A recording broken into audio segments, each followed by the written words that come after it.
Hey, welcome back to educated.com. We're going to continue our lesson on color. This is part 2 on color in Adobe Illustrator CS6. Okay, I've shown you how to create colors. Now let's talk about applying them.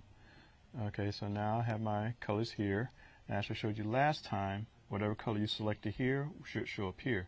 But because I made this a special mix from actual RGB colors from the web palette, they aren't in the palette here because I never saved them. So now, let me save those now.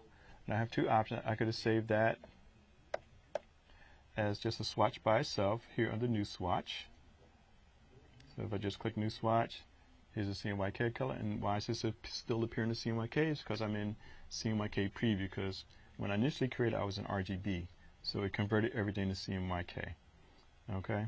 So now if I want to change the mode to RGB, I can do that, and I get the numbers here. So I can put this as RGB red, but I'm still in CMYK mode, so it's not going to change. Okay, but for your reference, this is how you can do it if you want to change in the middle, which I already showed you how to do. Okay, now let me save this group. So I'm going to save this group and save it as my RGB group. And here I can do it from select the swatches, but there are no swatches, so I can't do it from that. From select the artwork, and that's what I'm doing here. And I can include the swatches for tints at this time also, and I convert process color to global, which I'm not going to do at this time. So I'm just going to click OK. And now we see that my new swatches are here, my new group. So now when I select the R, the color appears here. Select it, G, green. And when I select the B, then I get my blue. So that's how I will save the colors that I've created. I haven't really mixed anything here, so these aren't anything special. But if you do, then that's what you can do. So now, and which leads us into our next thing. So before I get to that, let me check everything off here. So I've shown you how to create and apply. Now I've shown you how to create and apply colors. So I'm going to show you how to create some custom colors. Okay, now there's two ways you can do it. Go to Edit, Edit Colors, and Recolor with Preset. And nothing's selected because I haven't selected anything on the board yet. But the second way you can do that is here in the color guide. And you have edit colors. Again, so this time something comes up without anything being selected. But I want to show you how you can recolor the artwork live. So here you can pre-mix everything, and you'll see this again.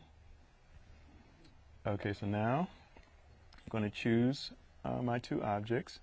Go back to Edit, Edit Colors, and now you see everything selected. Now, everything here you can do individually, but we're going to go with Recolor Artwork, because all those individual things are here in this dialog box.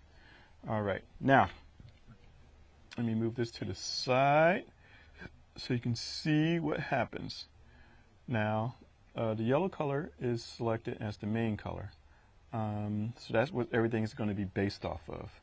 So now when I want to change, I can go here and choose from this list of different combinations that work well with yellow. So let's say I want to use the complementary colors. So now you can see it changed here. So the main colors are yellow are still here. Well, this is the main color yellow, and that changed to yellow. Now, if you look over here, the current colors, these were the current colors that I started with, and these were the new colors that they would change to. Now, also, so since this is this cyan that was changed to yellow, so I could double click that, and I could change that back if I want. So I have some flexibility here. Now I can edit some more. And also now this becomes the new main color. So you see this color shape, but it's still, so whatever color is selected here, if I have to double click it for it to become the new color there. So let me just click here, and you can see everything's changing while I'm doing all of this. So and this is the preview, so nothing's changed, nothing's really been harmed yet. So Recolor Artwork always has to be selected so you can see how the colors are changing live. Okay, let me go back to the colors that I had. So just cancel and go back to edit colors, and recolor artwork. Okay, now, so yellow was the main color that I used. And let's say I wanted blue to be the main color. So I'll double select that. So now you see it's here, but it hasn't changed here. So I'll have to double click again, and now blue is the main color here. All right, so this is the important thing. You want that first box here to be the active color. So now everything is going to sync around that. So now let me show you another way. So here you have a color wheel, and the blue is the yellow is the main color here. So you have your blue. So I can change the colors here.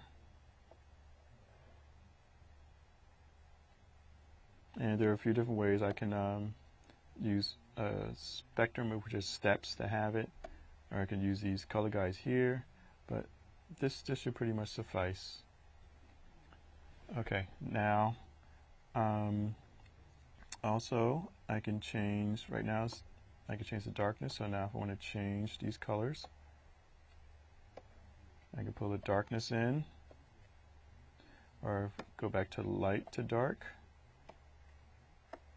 So you see the colors changing on the screen and on the monitor everywhere. So all the adjustments that I'm doing are changing live, so I can keep doing and picking what I want here. Let's go back to assign. So I could choose, so I double click the first before, and now I'm just choosing a specific tint. So if I want a tint that I choose that tint here, and now that one should go back. Okay, so now you see that the tint changed there on the yellow. Again, choosing a tint.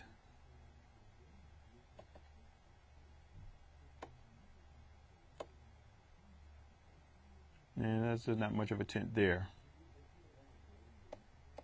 So let me double click and get something a little bit different.